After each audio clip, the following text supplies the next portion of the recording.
Fala, galera! Estamos aqui para mais um podcast, Júlio. Tava com saudade de fazer. Eu também. Um tempinho que eu não faço. E hoje temos um convidado muito especial. Pra lá de especial. E aqui Temos... pertinho, nosso vizinho. Pertinho, nosso vizinho. Temos um sacerdote que se chama Padre Adriano César, que é da nossa paróquia vizinha de São Vicente de Paulo. Agora ele está em processo de transferência para a paróquia de Trindade, Santíssima Trindade. Assunto que depois a gente vai entrar nesse assunto. Em Trindade, São Gonçalo. Mas primeiro a gente quer saber, antes de aprofundar nos assuntos, nas nossas conversas, se apresente, fale um pouco para a gente sobre a sua infância. A gente sabe que ele foi criado em São Gonçalo, conterrâneo assim como eu e você, no bairro de Barro Vermelho, Barrão Vermelho. Ô, Gabriel! Barrão, pô, a gente chama de Barrão. Conhece, tá vendo? Vai. O senhor tem 2 irmãos, né? Alexandro e André. Pesquisamos a vida do senhor. Muito bem. Mas fala um pouquinho sobre a sua infância, se você foi uma criança arteira, como é que foi a sua infância em São Gonçalo? Primeiro dizer que é uma alegria, né? Estar nesse podcast. Tentamos por vários meses e conseguimos essa data pro dia de hoje. E que legal, né? A gente está aqui hoje. Rapaz, obrigado. Você conhece bastante São Gonçalo, então mesmo, rapaz. É isso mesmo, lá no Barrão. Eu nasci, cresci, fui criado no Barro Vermelho, ali mesmo, em São Gonçalo. Minha vida toda, até entrar para o seminário, foi na paróquia de Nossa Senhora de Fátima, lá no Barro Vermelho. Ali, desde criança, fui educado na fé e tive uma vida muito comum, como de muitos jovens e muitos adolescentes ali. E tem até uma coisa muito interessante que, quando eu era lá da catequese, tinha alguém aí que era figurinha marcada lá na paróquia do Barro Vermelho, que na época era o seminarista Leandro, antes de ir para a Itália para estudar, estava lá. E lá eu fui coroinha. Com 14 anos olha só, fui coordenador de uma pastoral. Caramba! Pastoral de liturgia das missas com crianças. Também ajudei em vários outros movimentos, participei de grupo de oração, até que com 18 anos entrei para o seminário. E como foi essa decisão de se chamado, né? Que o senhor sentiu, como foi também da sua família? Teve aceitação? Como que foi? Eu, adolescente, já sentia como coroinha aquela atração pelo altar, aquela vontade de estar ali ajudando, aquela vontade de ajudar o padre, de ver o que o padre está fazendo. O nosso padre lá, ele é falecido, padre Dircélio, ele gostava muito de ensinar, de formar. Então, acabava a missa, ele ficava na sacristia e ficava aquela roda assim em volta dele, a gente conversava e ele sempre passava alguma coisa. E sempre com muita brincadeira e muita piada. Piadas sadias, claro. E era muito bom, né? Foi com um padre com quem eu aprendi muito. Eu esqueci a pergunta. A aceitação da sua família, como foi esse processo, né, de decidir que ia para o seminário? E a gente, então, cresceu ali na Pastoral dos Coroinhas, com todo esse aprendizado, veio aquela chama. Na época, o seminário não tinha ali a aceitação de adolescentes para a formação, como hoje também não aceita, apenas aqueles que já terminaram o ensino médio. Então fui aconselhado até pelo meu padrinho de crisma ali a poder assim viver minha vida cristã muito bem vivida, e quando tivesse mais maduro pudesse discernir. Então ficava aquela vontadezinha ali, eu pensava assim, acho que isso aqui me atrai, isso aqui eu quero, né? O padrinho, até o diácono Reginel, lá diácono permanente. E, enfim, esse conselho me ajudou muito, me orientou. E quando foi ali para meus 17 anos, inclusive, estava ali no namoro, eu percebi que tinha algo que, assim, que me impactava. Eu fui visitar um amigo meu que tinha acabado de vir de uma experiência do próprio seminário, e ele contando como que foi a experiência do chamado encontro vocacional, para discernir a vocação que tem no seminário. Eu senti uma voz no meu coração muito forte. Dizia assim, tá esperando o quê para começar os encontros vocacionais? Eu estava com minha namorada do lado ali na época até. E eu saí daquilo ali decidido, é isso que eu quero. pro seminário. Então eu já saí procurando o meu pároco, fui procurar o seminarista da minha paróquia, que na época era seminarista, foi o reitor do seminário, hoje está aqui na paróquia de Búzios, que é o padre Douglas, e fui pedir aconselhamento para ele. Então, enfim, dali eu já saí todo determinado que era pro seminário que eu iria. Então fiz os encontros vocacionais por 1 ano e meio, porque eu entrei na metade de 1 ano e depois continuei no ano seguinte, e também estava ainda no 2º ano do ensino médio. E foi justamente ali, quando acabou o ensino médio, estava concluindo o encontro vocacional, fui admitido para o seminário, e de modo geral minha família aceitou bastante. Quando minha mãe me ligou sabendo que era o dia da resposta, já angustiada, aí ela falou: eu preciso mesmo que você quer, meu filho? Mãe, é isso mesmo. Aí ela chorou, deu pra perceber no telefone ali, né? Mas ela nunca colocou oposição. Meu pai sentiu um pouco mais. Meu pai ficou quieto o tempo todo. Meu pai não falou nada. Mas ele sentiu bastante. Mas foi interessante que depois de 1 ano no seminário, tanto um quanto o outro já expressaram sentimentos muito diferentes. Porque uma vez eu estava na rua com meu pai falando propaganda que o filho dele ia pro seminário, né? Ali, né? Então toda aquela comédia, né? De assim, pai, não precisa falar assim tanto para todo mundo, mas querendo fazer propaganda. E minha mãe então, uma vez disse: meu filho, sofri muito para que você entrasse pro seminário, mas agora eu acho que eu vou sofrer muito mais se você sair do seminário. Isso, e estamos aí. É bonito ver, né, os pais apoiando a vocação e ver o crescimento, né? A gente é interessante no podcast, a gente entrevista diversos convidados, padres, seminaristas, e a gente vê que muitos sempre queriam ser sacerdotes, outros começaram a namorar, como o próprio senhor disse, que chegou a namorar, né? Então, ver essas realidades diferentes de uma vocação. Mas agora, como é o pensamento de um jovem ao entrar no seminário? Puxa, agora minha vida mudou, eu sou independente, agora tendo que cumprir uma missão vocacional. Como que é? Tem a própria pressão. A pressão de, nossa, como eu vou ser como um sacerdote? Tem alguma história engraçada no seminário que o senhor vivenciou? Conta um pouco pra gente. Rapaz, tem das histórias mais diversas, né? Porque a gente entra pro seminário com uma expectativa, assim, enorme de tudo, né? De tudo, porque quando você entra no seminário, você vê um mundo, assim, de coisas que geram pra gente curiosidade, conhecimento, na parte da liturgia, na parte do relacionamento, do contato nosso com os outros seminaristas. A gente vê seminaristas que estão lá há 9 anos, há 8 anos, com toda uma bagagem, e tudo pra gente ali é muito especial. Mas é interessante que, na verdade, quando a gente entra pro seminário, a gente entra ali para ser formado. Então, é todo um processo de você quase que reaprender tudo na sua vida. Eu até gosto de dizer que todo rapaz devia passar um dia um ano no seminário, porque iria aprender de tudo. Porque veja, no seminário é ali que a gente vai trabalhar tudo aquilo que na nossa formação humana não foi bem trabalhada, e é a ocasião do seminário formar para que seja depois um sacerdote ou uma pessoa, se não for chegar a ser padre, ou ser um ser humano, uma boa formação humana. Depois a gente pega a parte espiritual, então a gente vai aprender como rezar e rezar bem. Então tem toda aquela questão, você imagina só, você faz as suas orações comuns, e foi o caso lá, eu nunca ouvi falar de meditação, e de repente você chega no seminário para poder fazer meditação, e fica meia hora em silêncio. Mas como que faz isso? Como que é? Olha pro relógio, não acabou ainda. E você entender que aquele momento é o seu momento de diálogo com o Senhor. Então a formação espiritual, o valor da missa, tudo isso a gente vai aprendendo. Agora, a gente tem um ditado muito clássico na vida religiosa, dos seminários, dos conventos, que é vida comunitária, máxima penitência. Porque a gente viver em comunidade é o grande esforço que a gente tem ali de aprender a amar aquele irmão que é diferente, aprender a superar os nossos defeitos, porque ali agora não tem como esconder, todo mundo conhece nossos defeitos, porque convive todos os dias, o dia inteiro. Então isso vai se formando. E a gente vai assim, criando esse ambiente formativo, e vai crescendo. Então a gente entra no seminário com uma expectativa assim, de muita coisa, até, digamos, até a gente chega até naquela próprio dizendo de alguém que chega num local tão sonhado, né?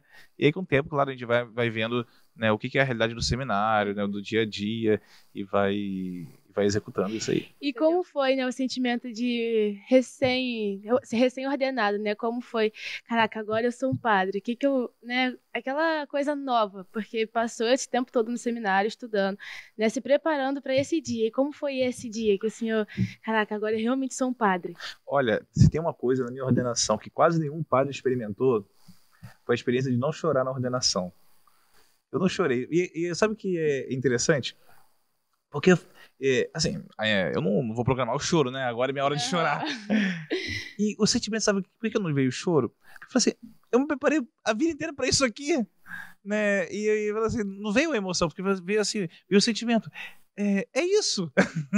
É isso que eu sonhei. Então, eu vejo, naquele dia da ordenação, primeiramente foi assim, uma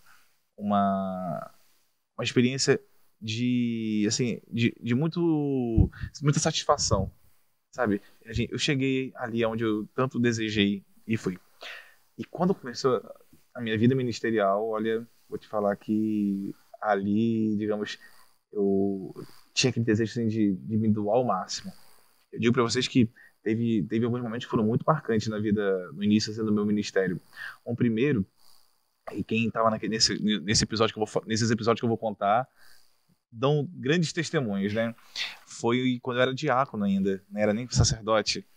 E eu fui chamado pela comunidade de servir para a gente conduzir uma adoração no Atos, que é o retiro Sim. Atos que tem. E aquela adoração, impressionante, foi talvez a adoração mais intensa que eu fiz de todas. Não que não possa vir outras melhores, né? Mas não tem como a gente programar qual que vai ser a mais intensa. E todo mundo falou, padre, mas que adoração, assim. Mas o mais interessante que foi, naquela adoração, é claro que eu estava conduzindo para a oração de outras pessoas. Naquela adoração, mais do que rezando por aquelas pessoas que estavam ali, eu estava rezando por mim. Era eu que estava precisando daquela adoração. Era eu que estava... E claro, e aquilo transbordou uma experiência, ou seja, era uma experiência que eu estava buscando com o Senhor e que aquilo ali transbordou e que os jovens que estavam naquele Atos falam com uma lembrança muito boa, né? O que foi aquilo ali. Depois, quando eu tinha aí um pouco mais de um mês de padre, a gente teve uma experiência muito legal. Eu teve lá na igreja lá de São Domingos, que fica ali em Niterói, na Cantareira, um dia de louvor, tal, vigília, acabou. E no que acabou, a gente foi pra frente da igreja. E não foi nada assim programado, vamos fazer agora isso, né? Juntou ali um grupo de amigos e um senhor pediu lanche pra gente. Né? Pediu lanche, pediu comida. E tava passando fome na rua, enfim.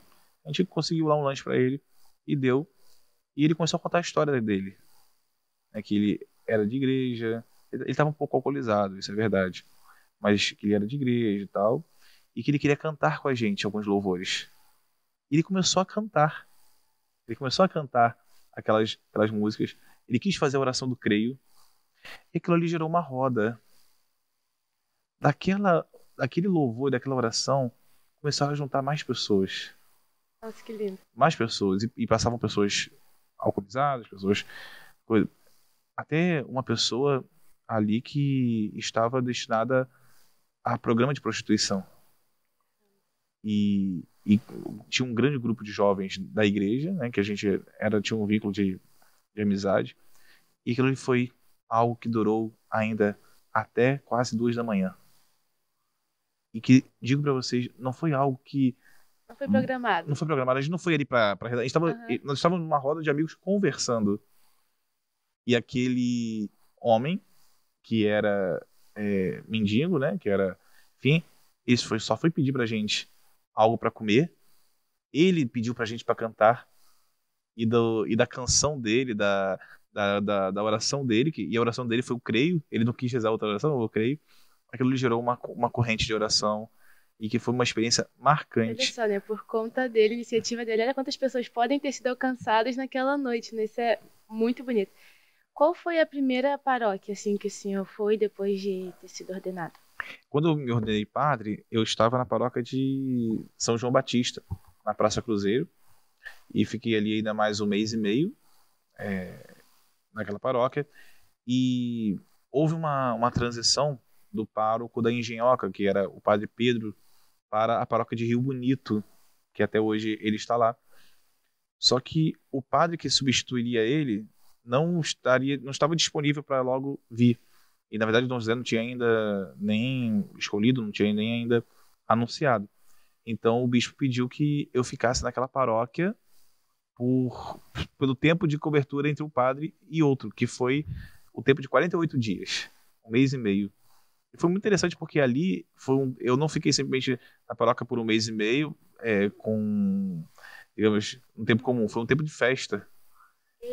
Então eu cheguei para assumir a festa, executar a festa e todas as outras. Exato. E vou dizer para vocês como foi um tempo bom, sabe? Eu fui administrador de uma paróquia por um mês e meio mesmo ali, né? E foi só para aquele período mesmo, não iria ficar mais tempo, né? E logo veio o padre. E aí, enfim, acabando esse tempo ali, aí eu fui para a paróquia de São João Batista também em Itaboraí.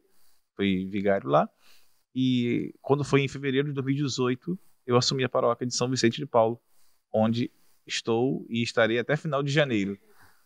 Que bacana. O quão bacana é a fé, né? O senhor falando sobre a experiência, né, dessa roda de louvor. E nossa, fiquei pensando o quanto abrangente a gente consegue ser com o nosso louvor, né? E nós mesmo sendo de Bananeiras, a gente escuta muito sobre Padre Adriano, né? O senhor vem aqui no Cerco de Jericó, vem aqui algumas vezes. Nossa, Padre Adriano isso, Padre Adriano aquilo, Padre Adriano é bem didático, Padre Adriano é litúrgico, ao mesmo tempo ele, é RCC, e que doideira, o quanto é abrangente o Padre Adriano. Mas uma coisa muito interessante que a gente pesquisando viu é uma pastoral curiosa que eu nunca tinha ouvido falar, não sei se você já ouviu falar. Já, mas eu não... Pastoral ecumênica. Explica um pouquinho pra gente, né, já que a gente tá falando de expandir, o que é essa pastoral ecumênica? Como funciona, enfim. Muito obrigado pela pergunta. Rapaz, tem alguns temas que as pessoas têm muito medo de chegar perto, né? Um deles é o do ecumenismo.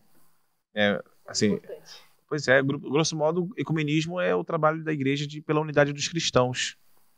E lógico que é um tema delicado, porque imagina o que você se reunir com uma pessoa que não é católica para ter um momento de oração, de partilha, de louvor, e etc. É interessante a gente distinguir que quando a gente fala ecumenismo, a gente está falando entre pessoas cristãs que não são da mesma igreja, um católico e um protestante, um evangélico, e assim. Quando a gente fala de outras religiões, a gente chama de diálogo interreligioso. E sabe que eu estudei, me dediquei a conhecer uma beata que consagrou a vida dela pela unidade dos cristãos. Que bacana. Nós temos uma beata que se compara a Santa Teresinha no ecumenismo. Porque Santa Teresinha, ela é apóstola, ela é patrona da missão, sem nunca ter saído em missão.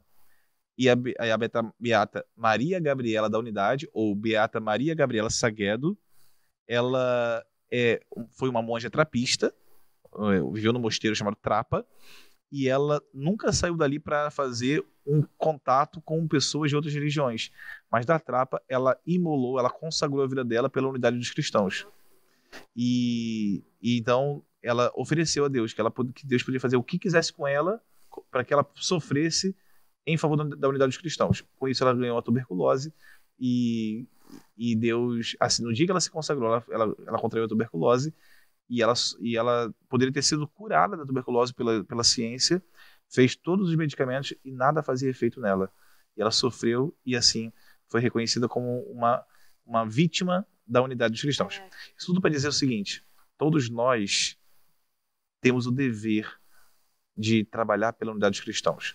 Porque eu entendo que a divisão que nós vivemos é como aquela briga de dois irmãos que tiveram filhos, cada um teve seus filhos, e o pai de um disse para o seu filho: eu não quero que você fale com o seu primo, porque os pais brigaram. E o pai do outro disse também a mesma coisa. E assim os primos cresceram ouvindo que não deveriam falar com o outro primo, brigados. Mas a briga não foi dos primos, a briga foi dos pais.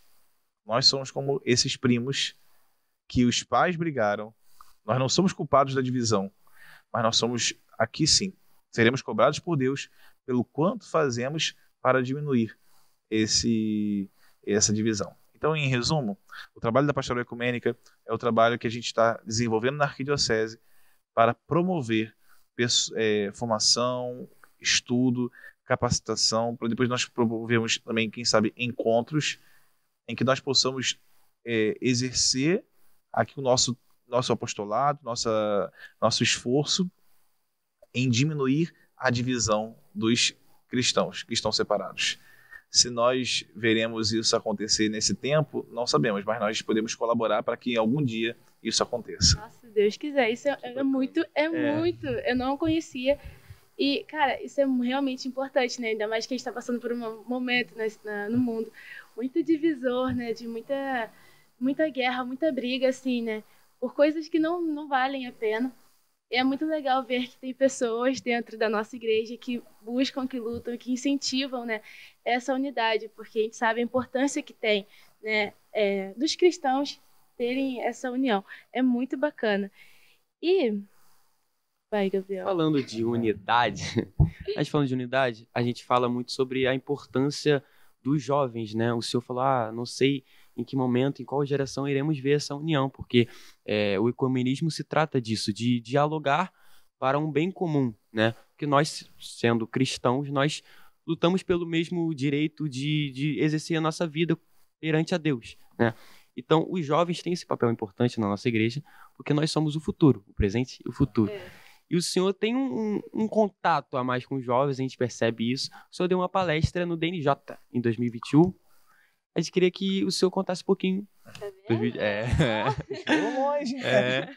Contasse um pouquinho a experiência de estar não só dando uma palestra num evento tão importante para a nossa arquidiocese, né?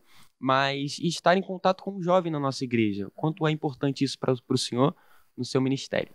Ali foi muito marcante, porque é até surpreendente, né?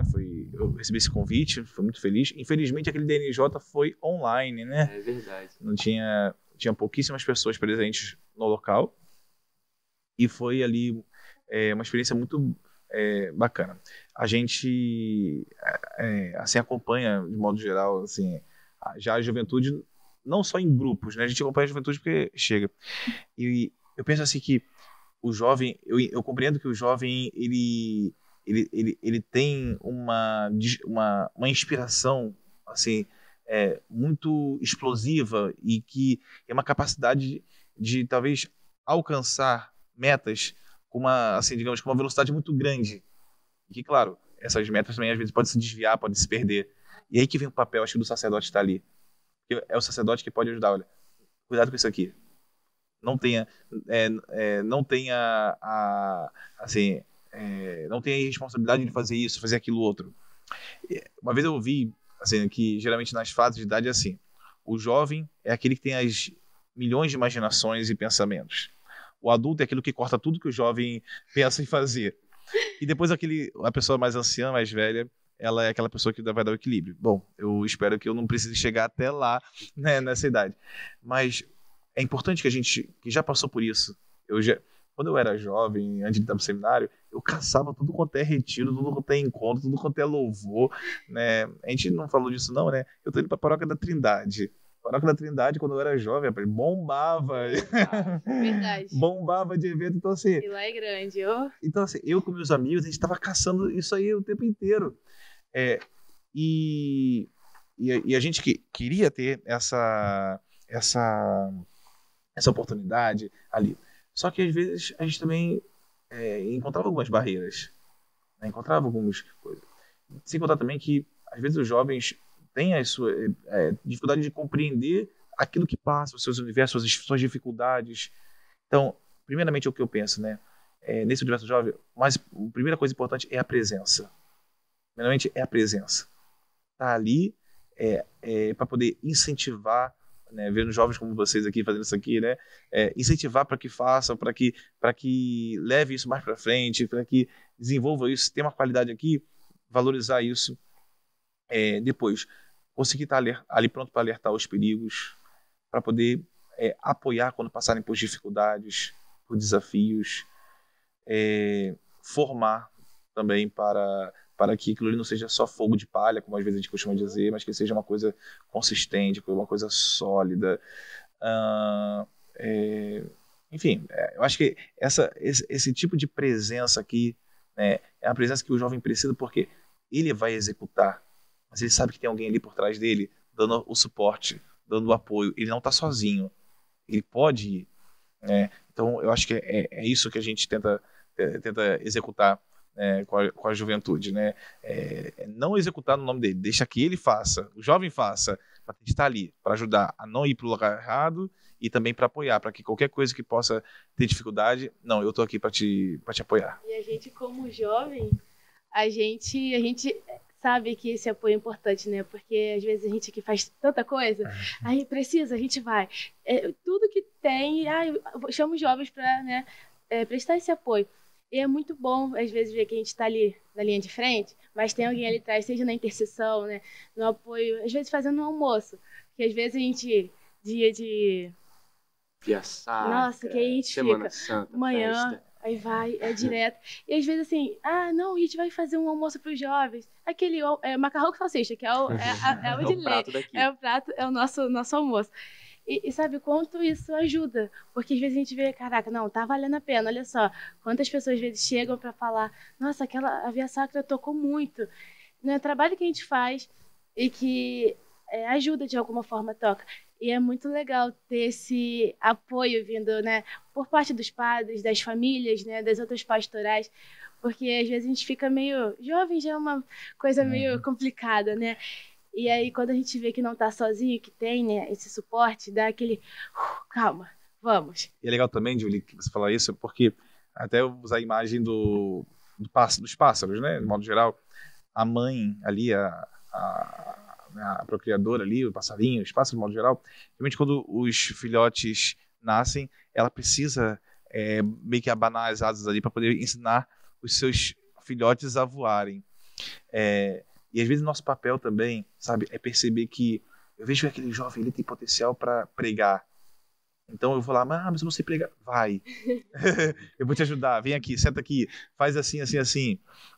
Nós tivemos a experiência agora lá na paróquia de montar estruturar a PASCOM, e como está sendo legal também, assim, em outros tipos de trabalhos, né? Hoje vocês estão maravilhosos aqui também do podcast, e lá a gente tem feito alguns vídeos com edição, com produção, pensa na roupa que vai usar, pensa na câmera que vai colocar, o que vai entrar, e algumas vezes ali os jovens que estavam envolvidos nisso, mas eu não sei fazer, eu tenho vergonha, não, vai sim, e aí que a gente pega ali, rascunha com eles, né? Ajuda aqui, deixa que eu vou te apoiar. Essa visão, né? Então, seja para gravar, seja para filmar, seja para falar, ou às vezes também para organizar, a gente também tem que ter por isso, porque a pessoa não conhece o seu potencial, mas a gente que já passou por essa fase, a gente pode olhar, ver quem tem um potencial e estimular para que aquela pessoa possa executar. E de modo geral, quando passa um tempo, a pessoa reconhece que ela cresceu naquilo ali, graças àquela visão, e fica grata a gente. O quão importante é nós termos sacerdotes que apoiam, né, a juventude, porque nós, assim, quem está mais envolvido ali no juventude, na igreja, na paróquia, né, no convívio paroquial, muitas das vezes se torna espelho para um jovem que só está na assembleia. Por exemplo, eu já fui pego de surpresa milhares de vezes. Por exemplo, outro dia um jovem chegou para mim e falou: João, você que tá aí sempre, me ensina a rezar o credo niceno. Eu falei, quando eu aprender eu te ensino. Que a gente também tá sendo pego de surpresa, né? E falando sobre isso, um assunto interessante. O senhor esteve representando o Regional Leste 1, lá em Brasília, no seminário de campanha da CNBB.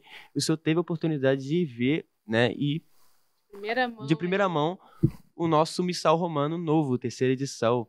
Então, conta um pouco como é essa experiência, porque nós estamos perdidos, mas estamos aprendendo. Com a graça de Deus, estamos aprendendo. Eu coloquei, por exemplo, um propósito de rezar o texto do dia com o credo niceno no início, para poder aprender e ensinar para esse jovem. Mas explica pra gente, né, como é que foi pro senhor a vivência, como é que foi esse convite e como que é essa mudança, essa transição de um missal para o outro, se o senhor também está perdido ou se já está se acostumando. Olha, quando eu era coroinha, antes de entrar pro seminário, lá na paróquia tinha um missal que era todo velhinho, né? Aí o pessoal falou assim, não vou comprar um missal agora não, porque vai sair um missal novo, e então a gente vai ter que gastar dinheiro 2 vezes, né? Não, isso era lá para 2004, 2005. O missal novo tinha acabado de ser editado lá em Roma, e a tradução ficou nesse tempo todo aí. Veja, é interessante essa pergunta porque é bom a gente entender por que uma terceira edição. Se a gente pega o rito Pio V, né, foi chamado lá primeiro Novo Rito Romano. O que foi o rito Pio V? O que foi esse rito romano? Lá havia em cada lugar, em cada diocese, não sei preciso dizer se era cada diocese, mas existiam diversos ritos. Rito de Milão, rito de Roma, rito de Paris, vários ritos, diversos ritos. Então a igreja começou a fazer um trabalho de unificação da igreja em um só rito, ou em poucos ritos. E com isso foram colocados alguns critérios. Né? Um rito é uma questão de antiguidade, mais de 200 anos, e outros critérios mais para unificar. E aí, primeiramente, se considerou então que eles iriam usar o rito de Roma, porque se você for pegar Missale Romanum, é missal de Roma. Por quê? Porque tinha o missal de outros lugares, havia os missais de outros lugares, então aquele missal era de Roma. E aí se convencionou do missal de Roma ser usado. Só que o próprio missal do Pio V sofreu depois 6 mudanças, correções aqui, mudanças ali. Mas a diferença é o seguinte, a estrutura da missa ela é mantida. Muda às vezes algumas evocações, às vezes muda alguns detalhes no rito, mas a estrutura toda ela é mantida. Assim também está acontecendo com o rito Paulo VI. Teve o primeiro missal, que foi ali publicado na década de 70, e logo ali em 1982, desculpe se eu não estou errado na data, mas acho que é isso aí, depois bota na legenda aqui, por favor, com o ano certinho, foi feito já uma reedição com correção de palavras, com uma mudança de palavras, mudança disso, sim. E agora chegamos no terceiro missal. O que muda nesse missal? Principalmente são a tradução. A principal mudança está na tradução. Nós temos aqui agora, em relação à segunda edição, um missal, agora isso em português, claro, não é o missal em latim, um missal mais fiel ao original. Então, tanto que a gente ouve palavras um pouco diferentes agora, então é uma fidelidade maior. Depois, algumas posturas acabam sendo tem mudança, mas mais no comportamento do padre. Exemplo simples: o padre antes, quando fazia eis o Cordeiro de Deus que tira o pecado do mundo, na hora da comunhão, só podia levantar a patena e a hóstia. Mas já desde 2002, 2002, quando houve essa mudança do terceira edição do missal, já se colocou a possibilidade de levantar junto com o cálice. Então vejam, uma pequena mudança, assim, não é nada gritante, né, mas é uma pequena mudança que envolve ali no rito. Agora, nesse missal novo, nós encontramos mais opções de oração, mais missas, mais prefácios para o santo, e isso enriquece, né? Isso vai enriquecendo a liturgia. Mais santos foram incluídos nas orações. É isso. Em vez em quando eu me perco ainda falando com as palavras do missal anterior, né? Mas a gente está aí se habituando para passar. E agora, quase para finalizar, não quase, a gente sabe que o senhor vai, né, vai passar por uma transferência e vai voltar, né, para sua terra, sua terrinha São Gonçalo. Nossa terrinha, né? Nossa terrinha. E como que o senhor está se sentindo com essa mudança? Porque a gente sabe que São Vicente não é aquela grandiosidade, assim, São Gonçalo é aquele mundo, né? E Trindade é um lugar grande, né? Como que o senhor está com essa mudança? Grandiosidade São Vicente tem de outra ordem, né? Não, de extensão, a paróquia nossa de São Vicente de Paulo, ela tem aí um raio de 12, 13 quilômetros. O que significa isso? O território da paróquia, ela tem 12 quilômetros em sentido circular. Caraca. Para todos os lados são 12 quilômetros. É. Se você fizer aí πr ao quadrado, aí tirar a área do quadrado aí... Matemática não é comigo não, deixa isso aí pra... Não, πr ao quadrado... Isso, πr ao quadrado, é isso mesmo. Área do círculo. Isso aí. E aí dá a área da paróquia. Então a paróquia, nós temos aqui com 16 comunidades, bem assim, exigente nessa questão de um lado para o outro. Por exemplo, hoje, 7 horas da manhã, eu estava numa capela, na Sala Aparecida, lá para uma obra lá. Depois voltei para a igreja, fui resolver outros problemas, outras questões na igreja, e celebrei missa 8h30, depois fui atender confissão, e assim, essa coisa, a gente tá em um lado e outro. Lá na Trindade eu ainda vou conhecer a paróquia, mas veja, eu conheço isso que eu falei aí, né, da gente é de São Gonçalo, a gente sabe como que é. São Gonçalo, um município que tem 1 milhão de habitantes, né, pensamos que Araruama tem aí 170 mil habitantes pelo censo anterior. Então, São Gonçalo tem 1 milhão de habitantes. São Gonçalo nós somos, tem esse ritmo mais acelerado. E vou falar assim, bom, eu não posso falar, eu nunca trabalhei com um padre em São Gonçalo. Por mais que eu seja de São Gonçalo, eu nunca fui padre em São Gonçalo. E a paróquia do São Vicente, que é uma paróquia de interior, tem um ritmo que muito nos educa a tranquilidade, sabe? A fazer as coisas dentro de um tempo de certa naturalidade, um tempo que as coisas são conduzidas com leveza. É uma região que tem um grande respeito pela imagem do sacerdote, de modo geral, até quem não é católico tem um grande respeito assim. E em São Gonçalo nós temos assim, mais de 30 paróquias no município inteiro, né? Então não é aquela paróquia centralizada. Depois que chega lá, eu posso dizer como que é a diferença. Mas eu posso dizer para vocês assim, que estou bem empolgado, né? Lógico que a gente sente, né? A gente faz laços, a gente cria amizade, 6 anos, a gente sente. Mas a comunidade, a paróquia está entendendo bem que isso faz parte da nossa missão, né? Nós padres não ficamos permanentes no local, porque como diz São João Paulo II na Redemptorius Missio, o padre não faz não assume a missão como sua, ele assume a missão da igreja, e a igreja não é a igreja daqui, é a igreja do mundo inteiro. Então os sacerdotes têm que ter uma solicitude por toda a igreja. Claro, nós aqui estamos na diocese, então isso a gente fica submisso ao nosso arcebispo, que cabe a ele atender a nossa igreja em toda a diocese. Eu posso estar falando uma baboseira incrível aqui, mas eu penso que o sentimento é igual, por exemplo, você mudar de escola, né? Por exemplo, quando você muda uma escola, você muda a rotina, acorda mais cedo para chegar mais tarde, né? Um processo de conhecer.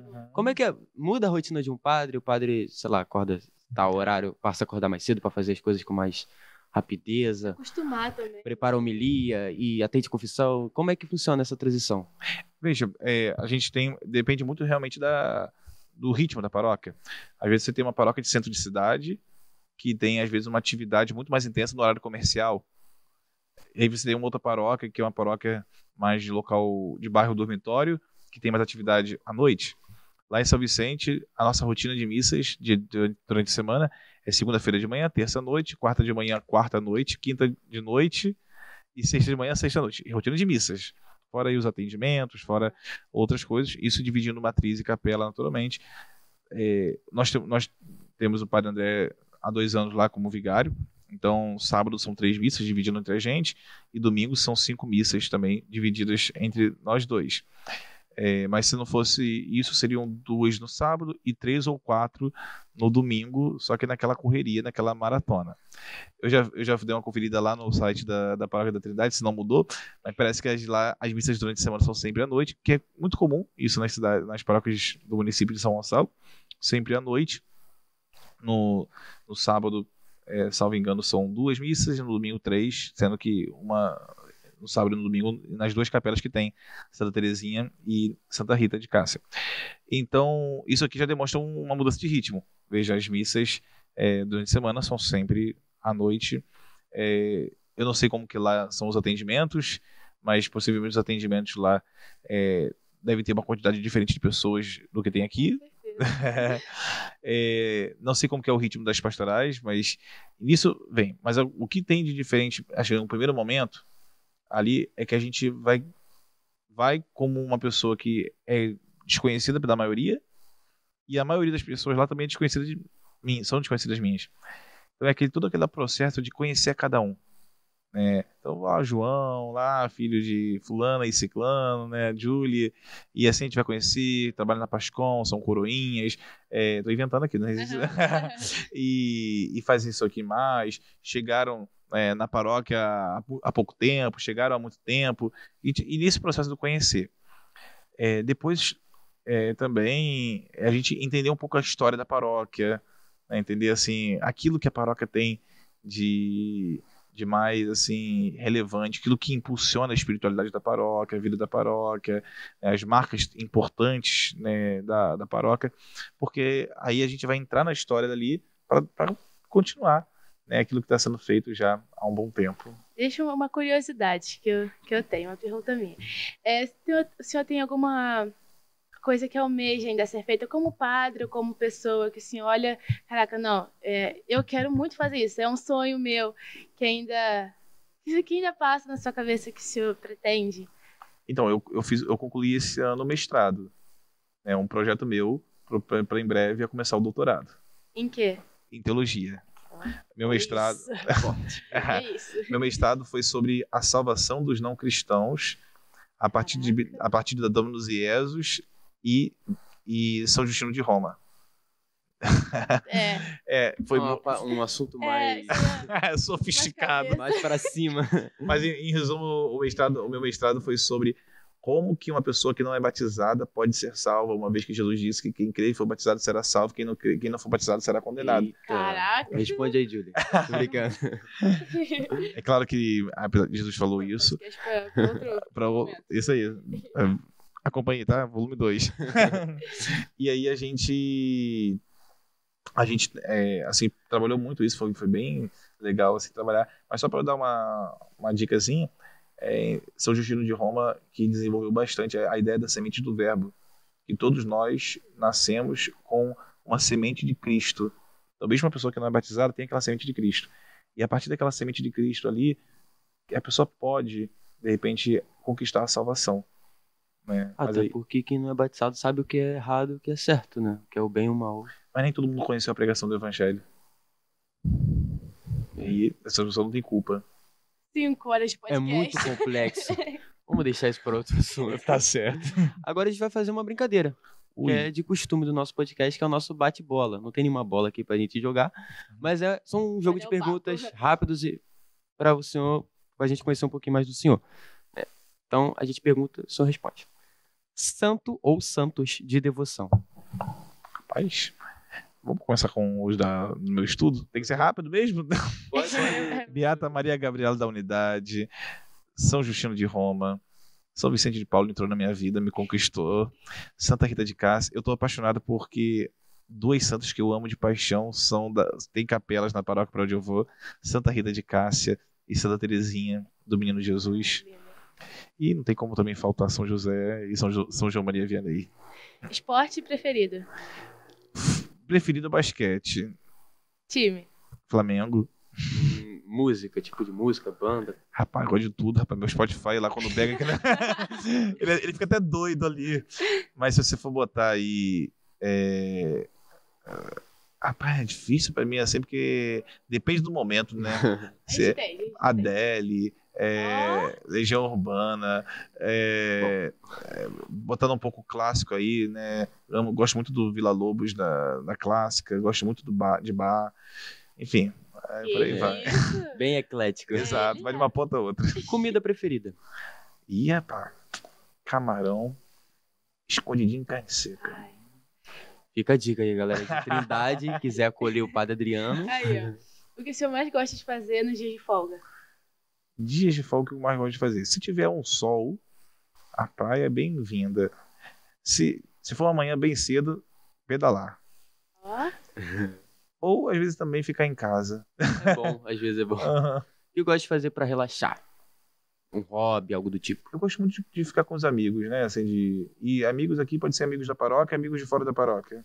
Isso pra mim é sempre, sabe, aquela conversa que não está dentro de uma reunião, não está dentro de uma temos aqui para resolver um problema pastoral, uma questão. Não, assim, a gente vai conversar sobre a vida, conversar sobre tudo. E o que o senhor diria para o senhor de 15 anos, quando você tinha 15 anos? Ui! Eu quando tinha 15 anos. Mas o que eu diria para ele fazer diferente? Não Qualquer sei. coisa. O que o senhor Uma olhando motivação. lá pra trás... Os efeitos são... É, isso aí. Tipo um continue nesse caminho. É Alguma coisa que o senhor não esperava que fosse acontecer e aconteceu. que nos meus 15 anos foi um tempo muito intenso, foi um tempo muito bom. Eu falei, eu era coordenador de pastoral. Eu acho que eu talvez menos medroso. Eu sempre fui descontraído, sempre fui assim, mas às vezes eu tinha assim, isso, né? Um medo do que os outros iam pensar. Então você falaria coragem. pra Isso ele. aí, perfeito. Tinha muito medo do que as pessoas pensariam de mim, sabe? Aí é isso. Como você pensa em estar aqui há 10 anos? Olha, ele mais careca, com mais cabelo branco. Então, boa pergunta, hein, rapaz? Vocês são... É terapia isso aqui? Pensa em estar em doutorado já? Não, assim, Como mas doutor? é bem dedicado à parte dos estudos, né, bem consolidado, assim, com a questão, acho que, de entender o meu trabalho pastoral, assim, e talvez com alguns 3 livros escritos, né, se vocês esperam. Ó, eu compro, hein? isso? Eu compro, hein? E agora manda uma mensagem pra quem tá te assistindo ali naquela câmera ali. Ó. Obrigado. Qualquer coisa. Obrigado por você ter ficado até aqui. Obrigado por você pegou só essa parte final também. Mas dizer para você que se você está aqui porque você quis conhecer um pouquinho mais sobre a minha vida, minha história, alguns assuntos curiosos. E dizer que quando a gente divide o nosso coração com alguém, conta a nossa história, a gente preenche a vida do outro. E eu espero que a sua vida tenha sido preenchida pela minha. E eu espero que você também possa preencher a vida de outras pessoas. Partilhe na sua vida. Muito obrigado. Nossa comunidade fica muito feliz com a presença do senhor no nosso podcast. Nosso queridíssimo Padre Leandro, que teve um contato com o senhor, né? Algo engraçado. Se quiser contar um pouquinho sobre, pra galera Uma se curiosidade integrar. legal, Que isso foi off, foi em bastidor isso. Isso mesmo. Padre Leandro, rapaz, foi seminarista na minha paróquia, lá no Barro Vermelho, em São Gonçalo. Fiz pastoral lá, então eu ia aos finais de semana para lá, antes de ir para Roma. E o padre de série deixava ele assim muito à vontade, então ele tinha muito carisma ali com os jovens, com as crianças, com a catequese, com os coroinhas, né? E foi uma lembrança muito boa. E quando ele voltou de Roma, assim, ele sempre quando ele voltava de férias ou quando ele voltou de definitivo, ele sempre passava na paróquia e ficava sempre com aquela lembrança. Então, eu digo que o Padre Leandro eu o conheci como seminarista ainda antes de ir para Roma, e eu estava na catequese na época lá para o ano de 98, 99. E é isso aí, né? Eu quase fui à ordenação dele, foi por um problema de trânsito que eu não cheguei, que foi um dia de semana à noite, né? E é muito bom hoje eu estar aqui como vizinho dele. Então, Padre, nós queremos agradecer muito, senhor, né, pela sua participação, pela sua vocação, né, pelo seu sacerdócio, e dizer que Deus te abençoe nessa nova etapa, né? Nós estaremos rezando pelo senhor e vamos nos encontrar no futuro próximo. Mais uma coisinha é Muito isso. obrigado. Muito obrigada. Nos dê a bênção. Para Verdade. quem tá assistindo também, é muito importante. Deixa ele dar a bênção aí depois. Tá bom. Nos dê bom. Nos dê a bênção, que é muito importante para nós e para quem tá assistindo.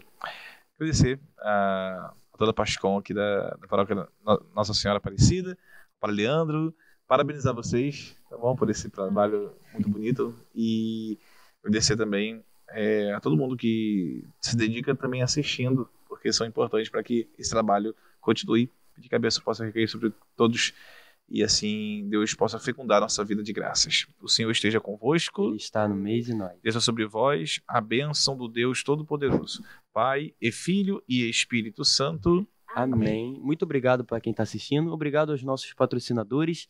Sempre bom lembrar deles, que sempre ajudam na nossa estrutura.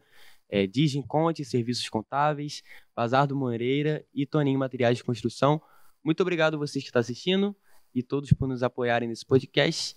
E é isso. Até a próxima. Se liguem nas nossas redes sociais, sempre novidades, nós estaremos postando lá. Muito obrigada. É isso. Tchauzinho, até a próxima.